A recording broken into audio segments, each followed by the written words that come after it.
Hi, everyone. Welcome to another episode of Women Like Me Stories in Business. I'm your host, Julie Fairhurst, and I'm so happy that you've turned into this podcast to watch it and listen because this lady, Gloria Wiebe, is our guest, and she is one of our authors in where did it go? Where did it go? There it is in our newest book. So this is our newest chapter book. Sorry, guys, I don't have a green screen behind me. So it's called Beautiful, Broken, and Becoming. When you read the stories in this book, you'll understand exactly why that is the name. And it's real stories of women growing through chaos, self-doubt, and second chances. So Gloria has written in chapter 4, and her title of her chapter is A Life Unstolen. They took my safety, my innocence, and my voice. So I can't wait to dive into Gloria's story and chat a bit about that and lots of other things. So welcome, Gloria. Thank you so much for being here. Thank you, Julie. I'm very happy to be here, and thank you for inviting me. Oh, you're welcome. So you're in Canada. Whereabouts are you in Canada? I'm on the island of Newfoundland. Oh, Um, the oh. Yeah, mhm. but you It's used to live in British Columbia, right? Yes, I did. Most of my adult life was British Columbia. I left Newfoundland when I was very young. Oh. I moved to the U.S. with my sister after my mom passed away, and then, of course, my life began. Yeah. And now I'm in Newfoundland. I never thought I'd ever be back here living, but Yeah. I love it. It's Is beautiful. so is Newfoundland actually home for you then? I was born in Newfoundland, Oh yes, yeah. Okay. town, and I'm actually living right now in the same town I was born in. Which, if Oh. anybody had ever said that to me, Julie, I would have thought, no way. Oh, I love that. I But love that. I love it here. I miss the family, of course. We miss our Yes. kids, but there Yeah. was a reason for moving here, and that's another book. But Yeah. Exactly. Oh, well, I'm so thankful that you're here. So, Gloria, your story just is absolutely amazing. It's just what you went through throughout your entire life was just and that you still turned out to be the beautiful Gloria that you are. And with all of that struggle you went through, I would like to start off though by just talking a little bit about when you were born, because this just basically set your life. And so you were thrown in a box into a snowbank when you were a newborn baby. yes, that's what I was told. I was definitely an outcast, if you will. Yeah, and that was because of a stepmother Yes, and a very religious family, mhm, and how dare you be an unwed mother exactly. and bring shame upon us all. Oh, yes, so much That shame. yeah. But that you said in your story really set the tone for um you had a lot of abandonment issues. Yes, Yeah. yes. Yeah.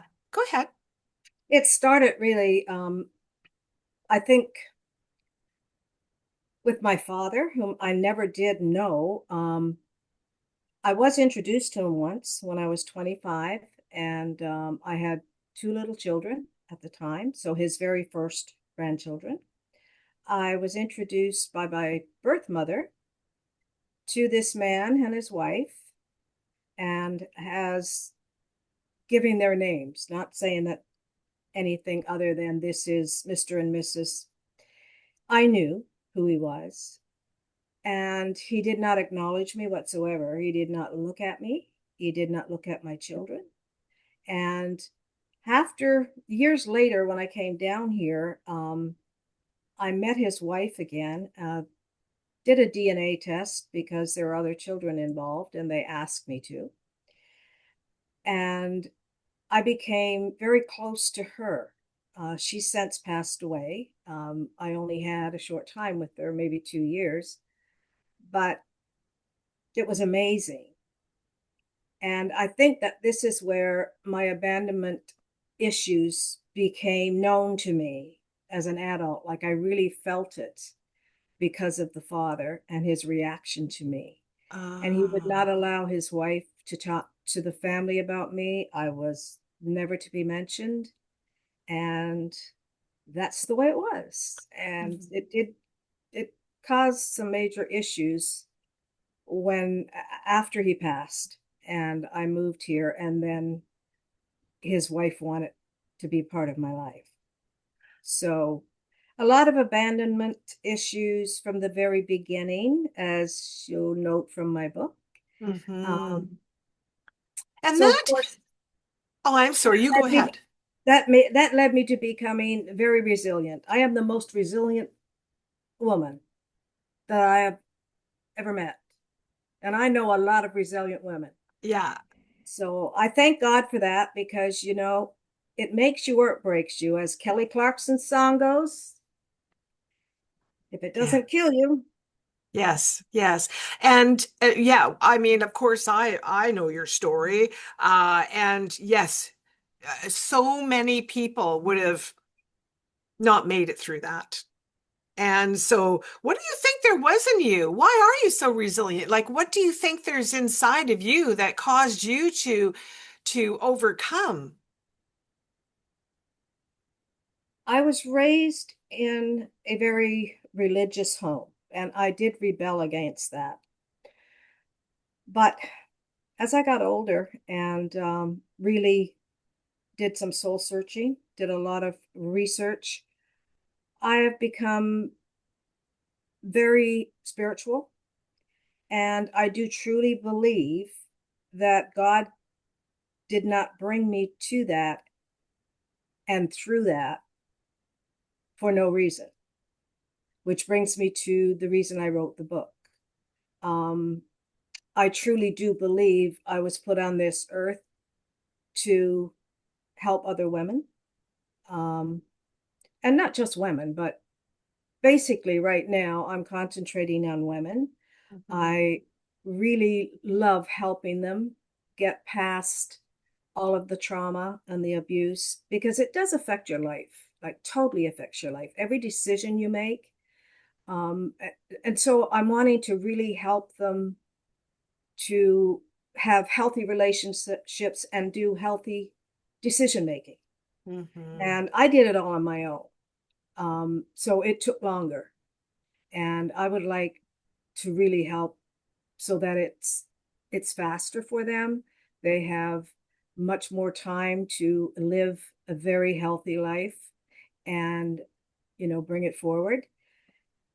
So I truly do believe that that's why I went through what I went through, Mhm. and I'm the stronger for it. And I have to be to help and give back. I love that, Gloria. I just love that. And I agree.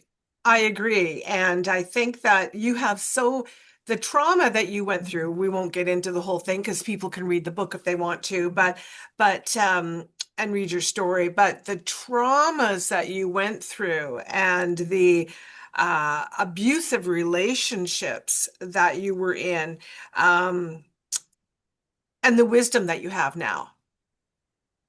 And I think that so often we as women, sometimes we don't see or we know something inside of us, but it does our heart and our brain maybe doesn't connect. Mhm. So we're just carrying on in the same situation. It's funny because um I have a girlfriend who I love to death, and she's been married 7 times, and she's spectacular, but she keeps doing what she's doing. And she's realized, and she said to me, it's me. I'm the common denominator in all of this. And so with that awareness, now she's able to work on avoiding what's going on with her that attracts her into those situations. And I think that that's so often women, maybe we're scared to even look at it. I think you're right. Because when we are in that situation, we have in most cases, we become very codependent Hmm. and people pleasing. And we don't realize that, but we are actually being taught to be that way. And it becomes natural for us. So to break through that, you have to become aware of what's happening. Hmm. And like I said, for me, it took a very long time. I wish it had happened a whole lot sooner, but um, everybody goes at their own pace. And again, it goes back to, the reason I went through it and the reason it's now that I'm speaking out about it. I mean, there was so much shame, um, and you hide it. You Yeah. really do hide it. Everybody thought that I had the greatest life, smiling all the time. I was um, very outgoing, still am. I love people, absolutely love people. And I love the interactions. I like the stories. I love connection. And it's all part of my personality. But what I didn't realize was I had been manipulated into thinking in a way that I never would have chosen for myself. I I'm very well educated. There's no reason for it except like everybody who has a story similar to this realizes it's in here. It's all that shame. It's all of that you take on that you Hmm. shouldn't, because you're not at fault. I No. mean, you truly are not at fault. Yeah. But the what's amazing to me, Julie, is the decisions that you make because of what you are going through, either at a very young age or later on in life when you do encounter trauma or abuse. Everybody reacts differently. And in a lot of ways, trauma, in my belief, is not something that you ever get over. Now, that's a positive thing. I don't mean that in a negative context. What I mean is, with trauma, you learn to work through it. Because when you work through it, you can accept that. You don't ignore it. It's there, right? It's a part of you. So you take that, accept it, give it love, and move forward. Hmm. So that's part of my life. That's what made me who I am. How can I try to ignore that? It's a part of me. It's ignoring me. It's not really giving myself the love and acceptance that I should. Um, and this is how I've helped myself throughout the years from the time I was probably about 17 when I started to realize that my life was not a healthy life.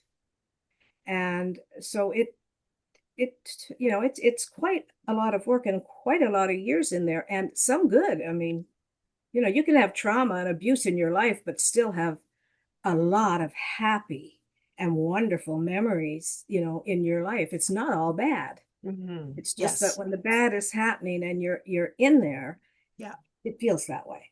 Yeah. You Well, know, and it, I it, think when you talk about shame, shame is it's just the worst because when you feel shame, you hold back from life. You don't think you're worthy. You think everybody, I remember one lady that wrote in one of my books a few years back, and she said she'd go into a room and she felt like everybody knew, mhm. but nobody did. But that was the shame that she was feeling from the experiences that she had gone through. And when you're feeling like that, it's really difficult to have good relationships. And I think the biggest thing for me anyway is, and because, I've had my trauma issues as well, but for me, if we as women can't heal ourselves, what we don't maybe realize is that we're passing this shame along to our generations, our kids, our grandkids. Like we truly are. Just because we don't talk about it doesn't mean it doesn't exist. And and so I just feel that, we may not have started it. You didn't start the trauma. Your mother probably didn't start it. Where did it come from? It came from our past generations, but we can choose to stop it. And Exactly. and I think that it's so important. It is. It's very important. And you are absolutely correct.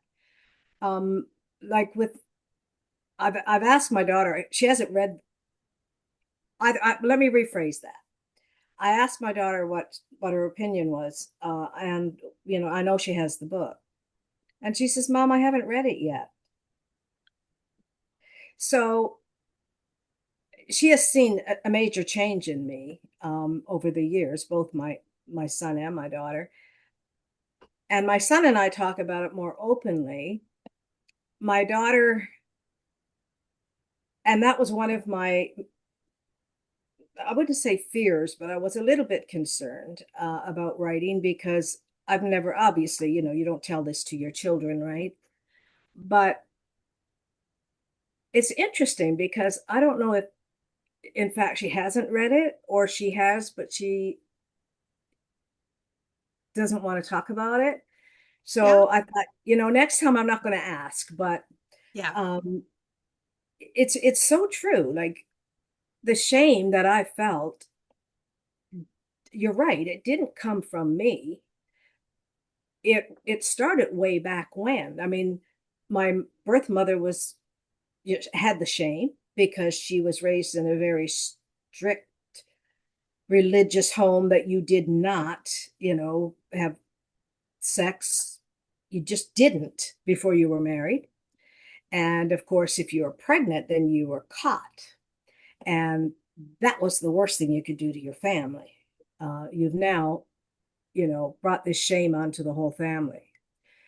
And I'm sure that that had to come from somebody in her family, like maybe my Mhm. grandmother or my great grandmother. I don't know, but Mhm. I know that it has come through the different generations. And I know with all the research that I've done, it's proven that you do. But even before you leave the womb, there Mhm. are things that you are already involved in. Yes. You have that. Like I did before I was born. I never did feel secure. I don't remember ever feeling secure and loved and wanted until my the mom that raised me. I became very close to her and I became a caretaker. And and that's really where it all began for me. Mhm. Like the outer part of it, the outside, not the inner thoughts and shame, but actually when I look back at my life, I can see myself helping my mom always, like emotionally, Yeah. always. Yeah.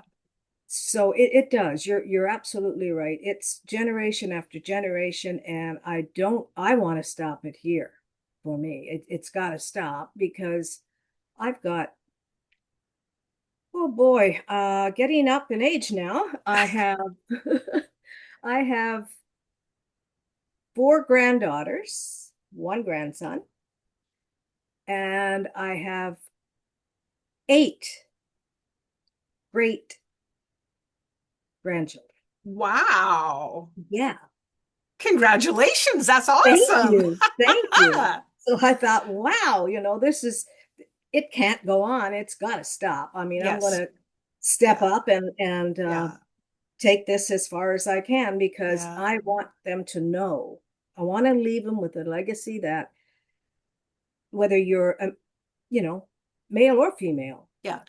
but particularly all the daughters and the granddaughters out there and my own daughter, you are worthy. You are a gift from God.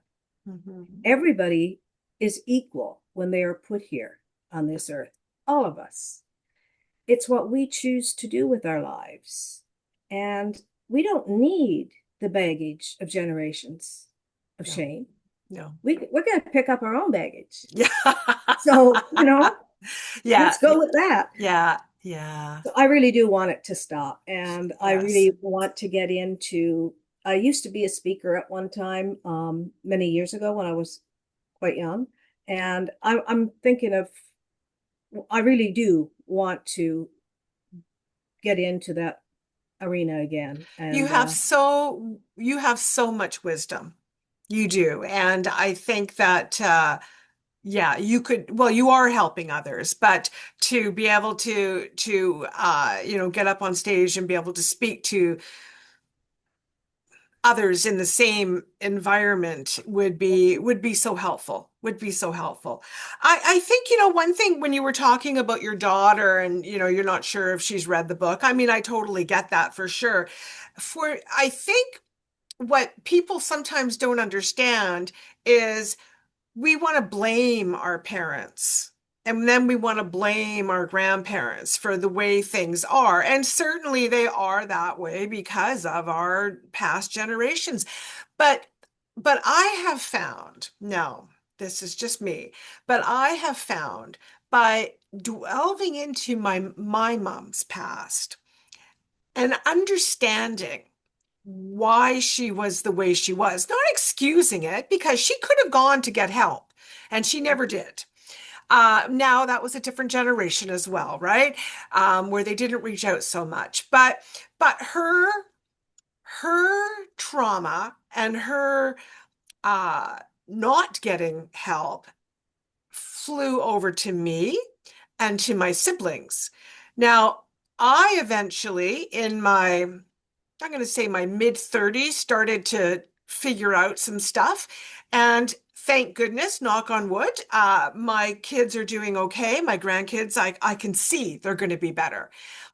But, but, but for, I don't know anything about your daughter, your family, but I'm just going to say, just as an example, if your daughter was having issues, right, or somebody was having issues about their parent, understanding exactly what they went through is a light bulb that makes you go, well, no wonder.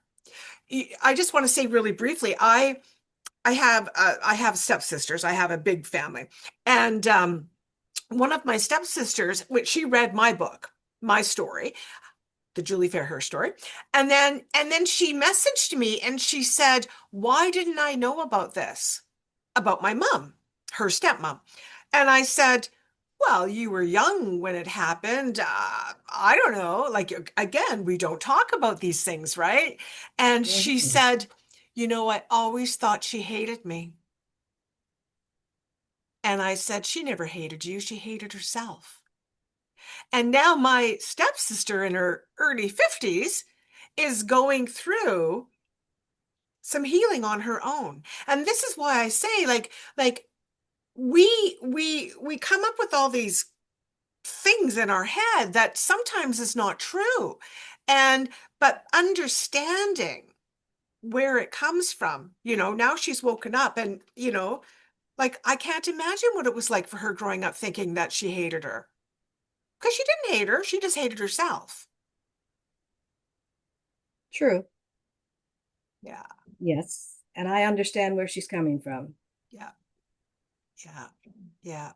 But it is awareness and It is being awareness. and Yes. being brave enough. And that's why I think that it's so fabulous that I know you work with men and women, but for me, I just think we hold the glue. We do. We do. And the more women I talk with, like over over the last, at least the last 3 decades, things have changed so much. Mhm. When I talk to women now, when I compare it to even 30 years ago, like how they open up and how we are actually helping each other, um, and bonding with so many women across the globe. Of course, with Zoom and everything that we have now, it makes it much easier. Yeah. But still, it amazes me, and it's really good to see it. And going back to my daughter, I will tell you this: she is an absolute wonderful person. I mean, I can't believe sometimes that she is from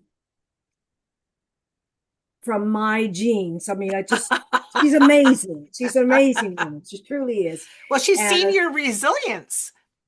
yes, and she is very resilient. I will definitely give her that.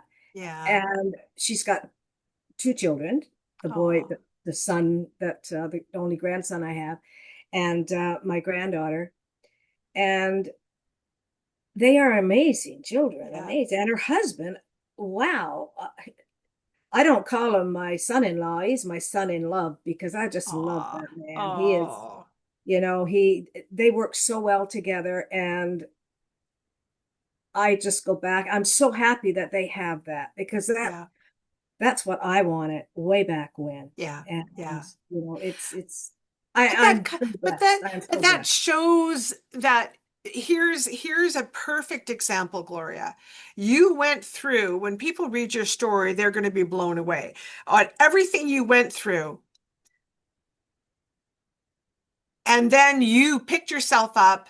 You said, no, I'm not going there. And now look at everything you went through, and now your daughter's living a better life. Yes, You know, yes, and this is why it's so important that people deal with stuff. yes, it is. It is. You're right. It is. It's very important, not only for them, but like you say, the whole family and the generations to come, Yeah, really. yeah. Uh, I mean, a woman has much more strength, in my opinion, than a man. I'm not Oh, I talking physical agree. strength now, but they do. I mean, why do we carry and birth children? A man could never take that. A man could never No, survive that, no, no. in my opinion. Yes. I agree. I agree. I agree. And yeah, I agree. And I think with that, we are that glue that holds the family together. And when we can heal, then we can pass that along to our sibling, or to our, well, hopefully our siblings too, but at least to our children and our grandchildren, and break that chain, and so we can live a better life, and then so they can as well. Yeah. Gloria, what was it like writing your story? I was surprised. I knew I knew that I had to write this. And I mean, I still want to write the whole book, but I really knew that this was the time. It had to come out now. And I thought it was going to be a breeze. Oh, Julie, was I wrong? It was very emotional for me, very, very deep.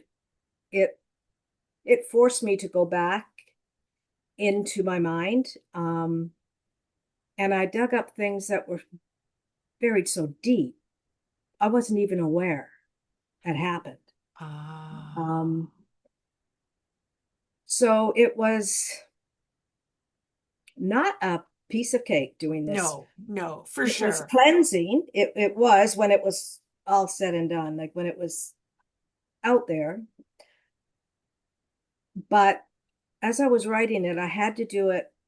Now, this may seem very strange because we have computers and we have AI and we have all of this that can help. Yeah.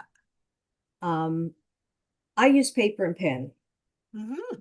because I had to get it from in here through here and onto the paper. Oh, It's the way I had to do it. yeah. And the tears flowed, and I was not what you would call a happy dancing person around the house for several weeks. My husband, thank God, was very supportive. And he said, "You go ahead, write it the way you need to write it." And he said, "I'll just take it and type it for you." So Oh, that he helped me all the way through. yeah. I, I absolutely am so blessed Oh. to have somebody who will, sit there through all of this. I mean, it's not easy for him. No, of course. Obviously, he Of loves course. me and he doesn't want to. And there's nothing that he hadn't heard before because I've been very open about my Yes. past. And I feel this takes me probably off topic a tiny wee bit. That's okay. And that is if I hadn't coped the way that I had, and if people don't talk about it, and this is why I'm so passionate about getting out there in front of women, is the mental illness that we have around us these days, like especially Hmm. now. It is truly just abundant, and something needs to be done. Hmm. And I think I would have been on that other side of the fence if I had not taken it from inside and brought it out, even when I was young. But I would do that in my own way in private Yeah. with nobody there. But I remember sitting talking to my dolls and my teddy bears. Um, I would sit them up and I would like have a class with them. I don't know whatever made me do that. It sounds really weird, but I was just a little kid. Yeah. But when I look back at it, I think, that's what got me through this. I'm not I'm not mentally fatigued. I was on the fence at one point. I truly believe I was on the fence once. And I could have gone one way or the other. And thank God I picked myself up and thought, no, that was then. I didn't have control over that. And I said, Gloria, get up, stand up, shake it off. Now change your life. And it's not as simple as that. It doesn't just happen. But I remember the No. day that I did that. And I was in my teens with young children, and two young children, and I thought, and I looked at them and I thought, you know what? I have to do something about this. I can't just push it aside. Yeah. And so that's where it starts. But I think I really truly would have. I mean, I do have one member of my family, and you speak of large families. My goodness, Julie, my parents were never divorced or anything, but obviously I've been divorced, and my husband has been divorced. So I have these two marriages. I was married once before. Um, and I've always had a good relationship with any of my stepchildren or, you know, the mother-in-law that I have with my husband. She just passed away. And oh God, she was just such a wonderful, wonderful Oh. person. But I was very close to them. And I've always I've always been very authentic. I am who I am. And they feel it, or so they've told me. So and that if so, then I'm very grateful for that gift. But it could so easily have gone the other way because I have an aunt in my family on my mom my birth mother's side who went through a lot of mental issues, and again caused by the stepmother. Mm. She was the youngest in the family. And when I look at her and think what could have happened, you know, all the medication, no life, it it it just scares me that so much of this is going on today. So Yeah. much, you know, mental anguish because of things that we've locked up inside that we've carried and wasn't ours to carry to begin with. But I'm so glad Yeah. things are changing. I am just so glad Yes. things are So am changing. I. So am I. Wow, Gloria. I just really want to thank you for being you and your courage. And I know how difficult it is to write your story because I've done it and I've of course helped plenty of women do it as well. But I appreciate that you were able to just forge through it. Some women drop out. and I understand. And I always tell them that, when you're ready, there's a spot for you to write your story in one of the books. Just let me know when you're ready. But it is a difficult thing, but it is so needed. So needed. And Yeah. I really thank you for doing that. Gloria, I hate to say it, but we got to go. So, what would you like to say in closing? Imagine you're standing on that stage and all those women are there and they're needing some encouragement. What would you say in closing? First of all, before I answer that, I want to thank you for the Oh, job that you're doing. Without you, Julie, including myself, a lot of women out there would not have gotten their story out. I thank you for your help. oh, Uh, I I think you're doing an amazing and a very well needed thing for us women thank today. you. So definitely, Oh, thank you, I want to Gloria. thank you for that. Well, you're And to welcome. all those women out there, what I would say is if you can, read the book. But if not, you can always drop me an email, um, go onto my website. I will answer any email that comes in. But I want to say you are worth it. You are so much stronger than you think you are. You are absolutely amazing. And when pointed in the right direction, boy, you are going to turn this world around. Oh, love So, that. I got shivers. I got goosebumps. I love that. Love that, Gloria. Thank you so much for doing that. So, everyone who's watching and listening, we will have Gloria's details for you in the show notes, so you'll be able to get in touch with her if you want to. Please don't hesitate. If you feel there's something about Gloria that you've connected with, just drop her a line. She's a lovely, open lady, and yeah, don't be shy. Don't let your shame hold you back. Absolutely not. Okay, Gloria, well, thank you so much for doing this. I appreciate you very much. And everyone, we will see you again on the next episode of Women Like Me Stories in Business. Bye, everybody.